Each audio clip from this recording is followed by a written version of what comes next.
முந்திரி திராட்சை முழுசா இருக்கு. ஆச்சி பாயாசம் மிக்ஸ், ஒன்று வாங்கினால் ஒன்று இலவசம். நிலையான தன்மையுடன் 75 ஆண்டுகளுக்கு மேலாக மக்கள் சேவையில் உங்கள் ஸ்ரீ விசாலம் சிட்ஃபண்ட் லிமிடெட். வாட்ஸ்அப் வழியாக ஆங்கிலம் கற்க இங்கிலீஷ் கஃபே. WhatsApp now 8075966174.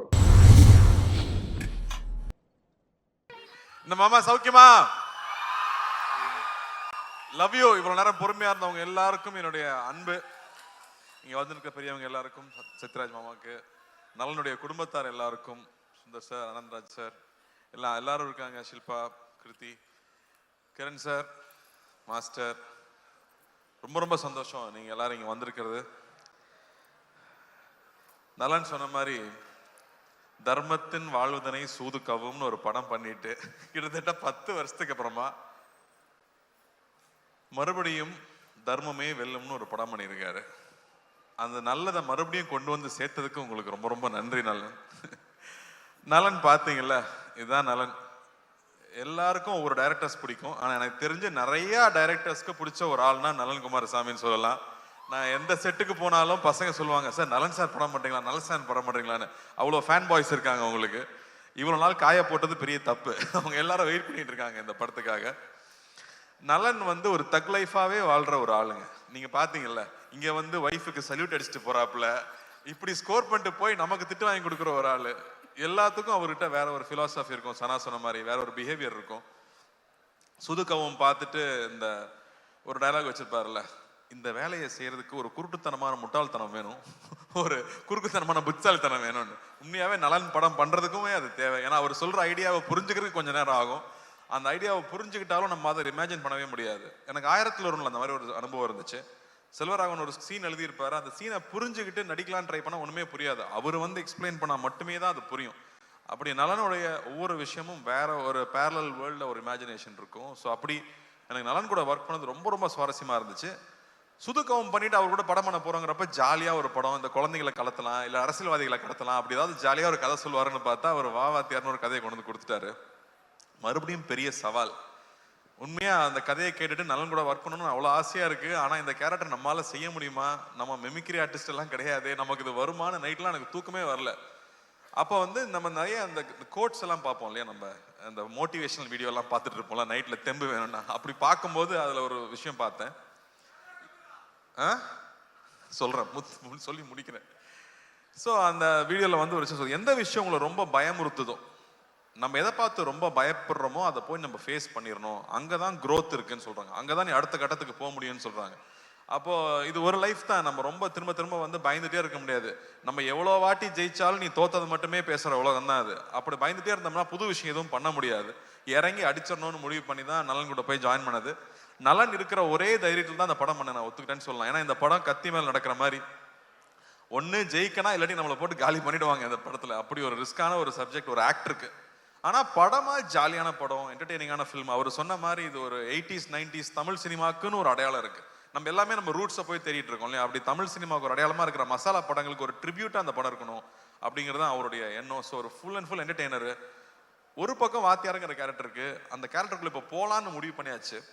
உள்ள போனா அவர் ஒரு பெரிய கடல், புரட்சி தலைவர், மக்கள் திலகம், பொன்மன செம்மல்னு அவர் மக்கள் அவருக்கு வச்சிருக்கிற பேர் அவ்வளோ பெரிய பேர். அவரை பத்தி பேசினாலே புல்லரிக்குது எனக்கு. ஏன்னா அவரை பத்தி தெரிஞ்சுக்க ஆரம்பிச்சது இந்த படத்துக்குள்ள போனதுக்கு அப்புறம் தான். Love you boys, love you. இன்னைக்கும் love you guys, love you மக்களே. இன்னைக்கும் நீங்க வந்து ஒவ்வொரு வீட்டுக்கு போனீங்கன்னா அவரோட புகைப்படத்தை பார்க்க முடியும்.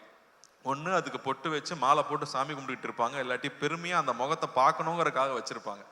அப்படி ஒரு பெரிய ஐகான். அவர் வெறும் 60s 90s 70s 80sல இருந்த ஒரு நடிகர் இல்லை, அவர் ஒரு எமோஷன், அவர் ஒரு தனி சகாப்தம். அவர் மாதிரி யாருமே சொல்ல முடியாது. அவர் வாழ்க்கையில சந்திக்காத கஷ்டம் கிடையாது. ஆனா அவர் மாதிரி மக்கள் நேயம், அவர் மாதிரி தாராள குணம், அப்படி யாருமே நம்ம சொல்லிடவே முடியாது. அவர் சாதாரண ஆள் கிடையாது. அவர் வந்து தமிழ் சினிமாவை மாத்திருக்காரு, தமிழ்நாட்டு அரசியலை மாத்திருக்காரு, எத்தனையோ பேர் வாழ்க்கையை மாத்திருக்காரு. அவர் ரசிகர்களுக்கு நல்லதே சொல்லி, இன்னைக்கு நல்லது சொன்னா கிரிஞ்சுன்னு சொல்லும் போது நான் நல்லது தான் சொல்லுவேன், என் ரசிகனும் என்ன மாதிரி தான் இருக்கணும், நல்லதை மட்டுமே சொல்லி கொடுத்து தன் ரசிகனும் என்ன மாதிரியே இருக்கணும்னு பண்ணியிருக்காரு. அவரோட ரசிகர்கள் தண்ணி அடிக்க மாட்டாங்க, தம் அடிக்க மாட்டாங்க. எப்படி அவ்வளோ இன்ஃப்ளூயன்ஷியலாக அவர் இருந்திருக்க முடியும் அவங்கிறது ரொம்ப ரொம்ப ஆச்சரியமா இருக்கு. அவர் பாடல்கள் மூலமா அவ்வளோ விஷயங்களை சொல்லிட்டு போயிருக்காரு. இன்னைக்கு வந்து நியாயம் தர்மம் இல்லாட்டி வந்து தன்னம்பிக்கை வேணும்னா இன்னைக்கும் அவர் பாடல்கள் தான் நமக்கு உதாரணமா இருந்துட்டு இருக்கு. அவர் பாட்டை பாடினாலே வைரல் ட்ரெண்டு தான். அப்படி ஒருத்தர் அவர் நம்ம பண்ண போறோங்கிறது ரொம்ப ரொம்ப பயமா இருந்துச்சு. இன்னும் அவரோட பத்தி இன்னுமே பேசிட்டு இருக்கோம், இன்னுமே அவரை பத்தி பேசிட்டு இருக்கோம். அவர் ஒரு பாட்டுல சொல்லியிருக்காரு, வாழ்ந்தாலும் மறைந்தாலும் பேர் சொல்ல வேண்டும், இவர் போல யார் என்று ஊர் சொல்ல வேண்டும்னு அவரே பாடிட்டு போயிட்டார். தன்னுடைய வாழ்க்கையே மக்கள் பணியா இருக்கணும், மக்களுடைய நன்மை தான் என்னுடைய வேலைனே ஒர்க் பண்ணியிருக்காரு. அதுக்கு முத்தாய்ப்பா நம்மளோட சென்னை சென்ட்ரல் ஸ்டேஷனுக்கு அவரோட பேரை வச்சிருக்காங்க. புரட்சி தலைவர் doctor MGR Chennai central station பேரு. ஒரு நாளைக்கு கிட்டத்தட்ட 400 ட்ரெயின் இங்கிருந்து கிளம்புது. ஒவ்வொரு ட்ரெயின் கிளம்பும் போதும் சென்னை புரட்சி தலைவர் டாக்டர் எம்ஜிஆர் ராமச்சந்திரன் அவர்கள் பேர்ல சென்னையிலிருந்து கிளம்புற ட்ரெயின்னு ஒரு நாளைக்கு கிட்டத்தட்ட 5000 தடவை அவரோட பேர் அனௌன்ஸ் பண்ணிக்கிட்டே இருக்காங்க. அப்படி வாழ்றதுன்னா அப்படி எப்பேற்பட்ட வாழ்க்கையா இருக்கும், அவர் எப்பேற்பட்ட மனிதரா இருக்கும். அவரை நம்ம இங்க கொண்டு வந்து சேர்க்கணுங்கிறது சாதாரண விஷயம் இல்லை. ஸோ தொடர்ந்து அவர் படங்களையே பார்க்கறது. இன்ஃபேக்ட் சிலம்பம் கிளாஸ்லாம் போய் ரொம்ப நாள் ஆயிடுச்சு. நான் தெரிஞ்சு இந்த ஷூட்டிங் டைம்ல காலையில 1 hour ஈவினிங் 1 hour ஷூட்டிங் போயிட்டு வந்துட்டு முன்னாடியும் கண்டினியூஸா ஒரு 1 month ப்ராக்டிஸ் பண்ணேன். அனலர்ஸ் மாஸ்டர் தான் கூட நின்று அவங்க அப்பா கதையெல்லாம் சொல்லி, இன்ஃபேக்ட் வி ரியலி என்ஜாய். இது வந்து எங்க ஜென்ரேஷனோட ட்ரிபியூட்டா சொல்லலாம். இது வந்து ரொம்ப பக்தியோட அந்த கேரக்டர் பண்ணியிருக்கோம்னு நான் சொல்லுவேன். எவ்வளவு சின்சியரா அந்த கேரக்டர் அப்ரோச் பண்ண முடியும்.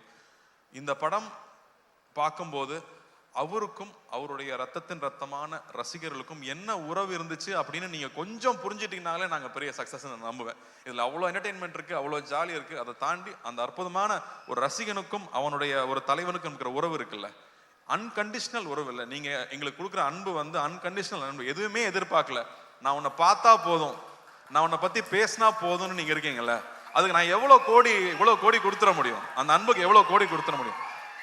இது வந்து ரசிகர்களுக்கு நான் பண்ற ஒரு விஷயமா, உங்களோட அன்பு, உங்க முகத்தை பார்த்து பார்த்து நீங்க கொடுக்குற அன்பு இருக்கு இல்லையா, அந்த அன்புக்கு பரிகாரமா நான் இந்த படத்துல நடிச்சேன்னு நான் சொல்லலாம். ஏன்னா இவர் ரசிகனுக்கும் அவனுடைய தலைவனுக்கும் இருக்கிற அந்த உறவு தான் இந்த படத்துடைய கோர் எமோஷன் நான் சொல்லுவேன். லவ் யூ தம்பி, லவ் யூடா, லவ் யூ ஆல்வேஸ்டா. ஸோ இந்த படம் ஒரு புது அனுபவம். இந்த படத்துக்குள்ள போனதுக்கு அப்புறம் வந்து முக்கியமா நான் ஜார்ஜோடைய ஒர்க்கும் சந்தோஷ் நாராயணோட ஒர்க்கும் கிரண்ஸோட ஒர்க்கும் சொல்லுவேன். ஏன்னா இது வேற ஒரு வேர்ல்டு, ஒரு பேரலல் வேர்ல்டு நலன் கிரியேட் பண்ணியிருக்கிறது.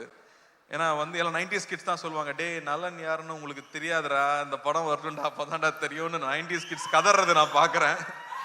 ஸோ மறுபடியும் நமக்கு ஒரு ஓஜி மறுபடியும் ரொம்ப நாளுக்கு அப்புறம் திரும்ப பார்க்க போறோம். எப்படி எம்ஜிஆர் சார் ஒரு ஓஜியோ அந்த மாதிரி திரும்ப ஒரு டார்க். ஏன்னா வந்து எல்லாம் 90s கிட்ஸ் தான் சொல்லுவாங்க, டே நலன் யாருன்னு உங்களுக்கு தெரியாதுடா, இந்த படம் வரணும்டா அப்பதான்டா தெரியும்னு 90s கிட்ஸ் கதறது நான் பார்க்குறேன். ஸோ மறுபடியும் நமக்கு ஒரு ஓஜி மறுபடியும் ரொம்ப நாளுக்கு அப்புறம் திரும்ப பார்க்க போறோம். எப்படி எம்ஜிஆர் சார் ஒரு ஓஜியோ அந்த மாதிரி திரும்ப ஒரு டார்க் காமெடியோட ஓஜியை மறுபடியும் இதில் கொண்டு வந்திருக்கோம். ஸோ ஐம் ஸோ ஹாப்பி நலன் கூட ஒர்க் பண்றது. நான் வந்து நலன் மாதிரி டைரக்டர் வந்து நான் அடிக்கடி யோசிப்பேன், தெலுங்குல பெரிய படங்கள் பண்றாங்க, மலையாளத்துல வித்தியாசமான படம் பண்றாங்க, தமிழுக்கு என்ன அடையாளம் இருக்கு, நம்ம வித்தியாசமா என்ன பண்றோம். ஏன்னா இங்க வந்து ரொம்ப பயந்துட்டே இருந்தோம்னா யூஸ்வலான ஃபில்மே பண்ணிட்டு இருந்தா பிரயோஜனம் இல்லை, புது விஷயங்கள் பண்ண முடியாது. அப்போ இந்த மாதிரி டைரக்டர்ஸ் ரொம்ப ரொம்ப முக்கியம்னு நான் நினைக்கிறேன். அவங்க தொடர்ந்து படம் பண்றது முக்கியம்னு நினைக்கிறேன். ஸோ அந்த வகையில நலன் மறுபடியும் இந்த படம் பண்ணது, அதுவும் இந்த மாதிரி ஒரு டஃப்பான சப்ஜெக்ட் எடுத்துட்டு அதை இவ்வளவு ஜாலியா டெலிவர் பண்ணது ஐ அம் சோ ப்ரௌட் நலன். இந்த மாதிரி பேரியர் பிரேக் பண்ணலாம், புது விஷயங்கள் ட்ரை பண்ணவே விட மாட்டாங்க நம்மள. ஸோ அந்த வகையில் ஐ அம் சோ ஹாப்பி. அண்ட் இந்த படத்துல வந்து வாத்தியாரா இருக்கணும்னு எல்லாம் சொல்லிட்டாங்க, ஆனால் அதுக்கான மேக்கப் போடும்போது அவ்வளோ பயமா இருக்கும், பயந்தே நடிச்சிருக்கேன். பூர்ணிமா தேங்க்யூ. ஐ திங்க் ஒவ்வொரு காஸ்டியூமும் ஒரு 10-15 தடவை கரெக்ட் பண்ணியிருப்போம். பொறுமையாக ஒவ்வொன்றும் பர்ஃபெக்ஷன் வர வரைக்கும் பண்ணி கொடுத்துட்டே இருப்பாங்க. அதே மாதிரி செரீனா ஆகட்டும், என்னோட மேக்கப் மேன் முருகன் ஆகட்டும், அந்த மீசை வரையறதுல இருந்து அந்த உருவம் வேஷம் போட்டு வந்து அவராக நிற்கும் போது அவர் எப்படி இருந்திருப்பாருன்னு யோசிச்சோம்னா நமக்கு தலையெல்லாம் சுத்திடும். அவரை பத்தி கேள்விப்பட்ட கதைகள், அவ்வளோ கதைகள் வந்துட்டே இருக்கு. இன்னும் நல்லா அழகா சொல்லிட்டு இருந்தாப்புல. ஒருத்தர் பத்தி விசாரிச்சோம்னா ஒரு 10 கதை சொல்லுவாங்க சார், அவரை பத்தி மட்டும் விசாரிச்சா எங்க போனாலும் கதையா வந்துட்டு இருக்கு. அவர் மக்களுக்கு போய் செஞ்ச விஷயங்கள், மக்களை போய் தொட்ட விஷயங்கள் 1-2 சொல்ல முடியாது, அவ்வளோ இருக்கு. ஒரு உதாரணம் சொல்றேன், அவருடைய கான்வாய் போயிட்டே இருக்குமா ராதாகிருஷ்ணன் ரோட்ல. அப்போ வந்து கால் இல்லாத ஒருத்தர் அங்கே வந்து டெய்லி நின்று காலில் பார்ப்பாராம் கார் போகும்போது. ஏப்பா டெய்லி காலில் வந்து நிற்கிறேன், எதுக்குப்பா இங்கே நிற்கிறேன்னு கேட்டதுக்கு அவருன்னு உன்னை பார்க்கவா போறாரு, வண்டி வேகமாக போகுதுன்னு சொன்னதுக்கு அவர் சொன்னாராம், கோயிலுக்கு நம்ம போறோம், சாமி நம்மளை பார்க்கணும், நான் போறோம், நாம தானே சாமியை பார்க்க போறோம், நான் தான் அவரை பார்க்க வந்தேன்னு சொன்னாராம்.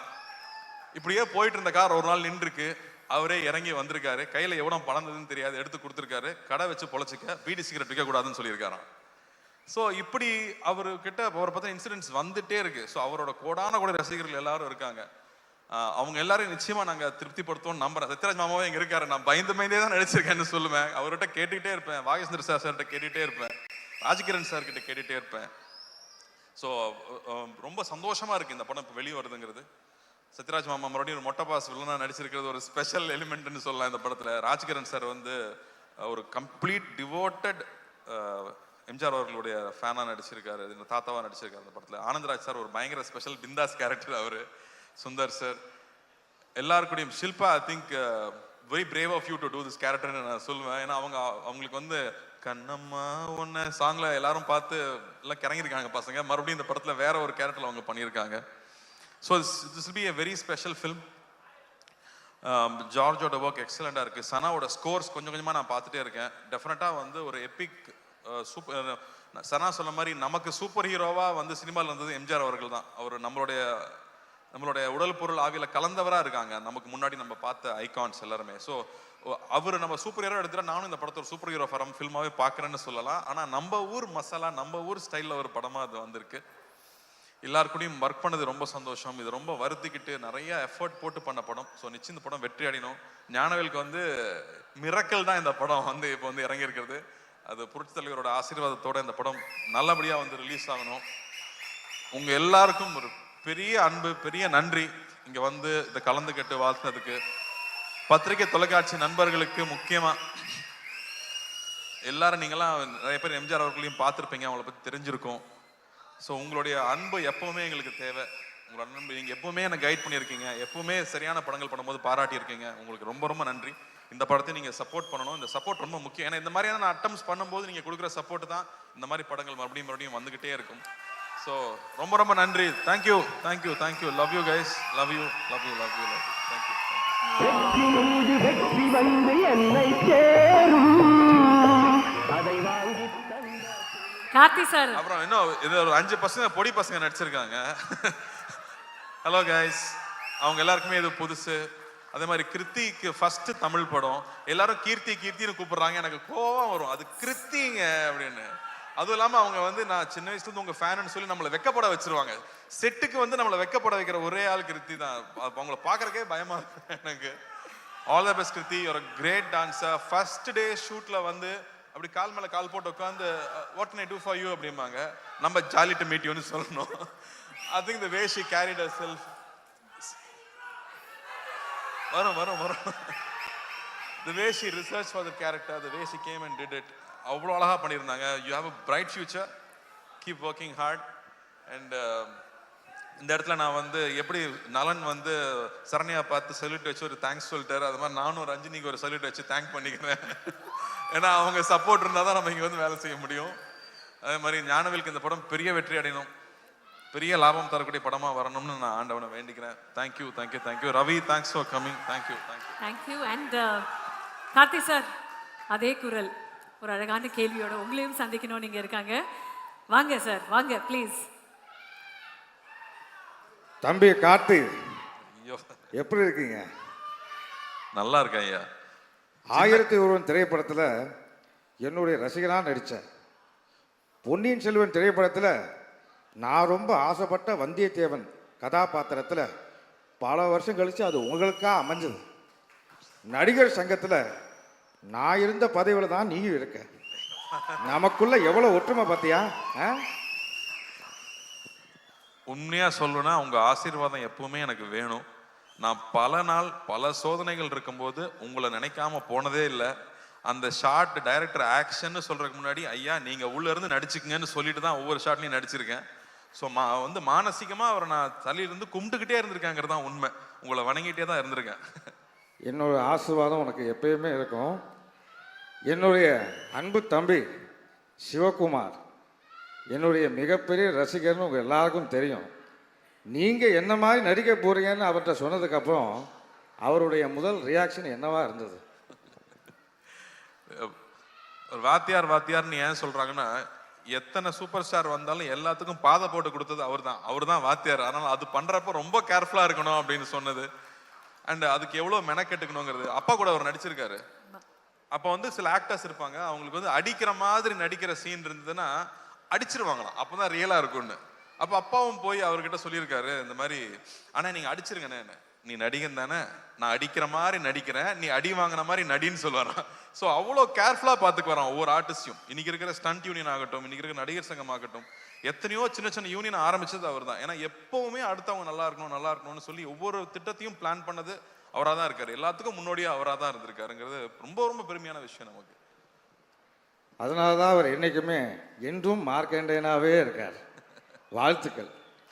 நன்றி, நன்றிங்க. அப்புறம் காத்து வாவாதியாரேன்னு சொன்ன உடனேயும் கூப்பிட்ட குரலுக்கு முதலாக நான் வந்து நிற்பேன்.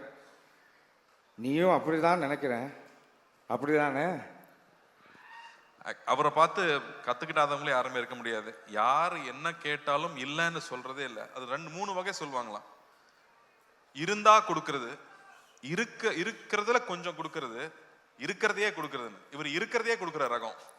ஸோ அவங்க கிட்ட இருந்து தான் நிறைய கத்துக்கிறோம். எப்படி அடுத்தவங்களுக்கு செய்யணுங்கிறது அவங்க கிட்ட தான் கத்துக்கணும். ஸோ முடிஞ்ச அளவுக்கு உங்களை மாதிரியே யார் எந்த உதவி கேட்டாலும் இல்லைன்னு சொல்லாம நம்மளால முடிஞ்சதை செய்யணுங்கிறது உங்ககிட்ட இருந்து கத்துக்கிட்டது தான் நினைக்கிறேன். அது அப்பாவோட வளர்ப்புன்னு நினைக்கிறேன். வாழ்த்துக்கள். நன்றி, ரொம்ப நன்றி.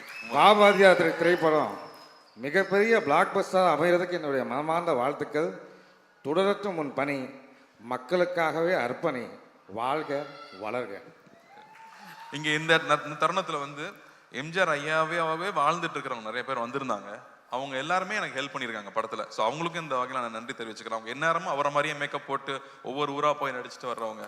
அதே மாதிரி அசிஸ்டன்ட் டைரக்டர்ஸ்க்கு, ப்ரொடக்ஷன் டீமுக்கு, எல்லாருக்கும், படத்துல ஒர்க் பண்ண எல்லாருக்குமே என்னுடைய மனமார்ந்த நன்றியை தெரிவிச்சுக்கிறேன்.